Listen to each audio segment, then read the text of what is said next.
Hi everyone, we're going to use the principle of mathematical induction to show that the given statement is true for all natural numbers n. So we have n squared plus n is divisible by 2. So let's just check and make sure that's true. So we're going to let n equal 1. We're going to plug it in there and we get 1 squared plus 1 equals 2. Is 2 divisible by 2? Well, yes, so it checks. Now we're going to show for some k. So we have k, this is condition 2. K squared plus k is divisible by 2.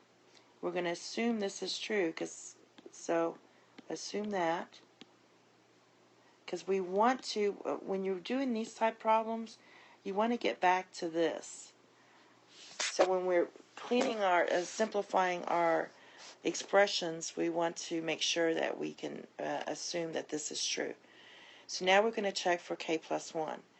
So the next term. So we have k plus 1 squared plus k plus 1. Is that divisible by 2? And what we're going to do is go ahead and clean this up. We get k squared plus 2k plus 1 plus k plus 1. And this gives us, now and normally you would clean this up and factor, but what I'm going to do is notice that I'm not going to actually do that. I'm going to have this as k squared plus 2k, this is 2k plus k plus 2. And what I'm going to do is factor by grouping. So I'm going to group my k squared plus k. And if you know factor by grouping, you can see this better. And then I'm going to group that together, and I'm going to group my 2k plus 2 together.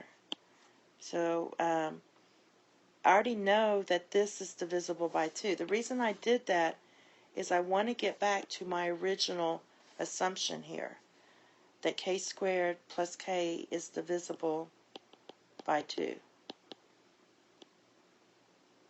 If I can spell it. Divisible by 2. So I already know that this piece is divisible by 2.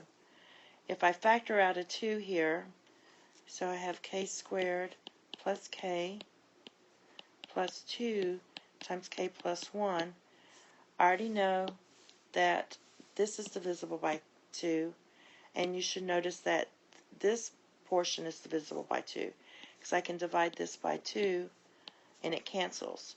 So that's all you have to do to prove this. So condition 1 and condition 2 are satisfied because both pieces are divisible by 2, and therefore the given statement is true for all natural numbers n. On these type problems, always remember we want to get back to make it look like the original assumption that we have right here. So it determines how you set up the simplification process down in here. Okay, thank you and have a nice day. Bye-bye.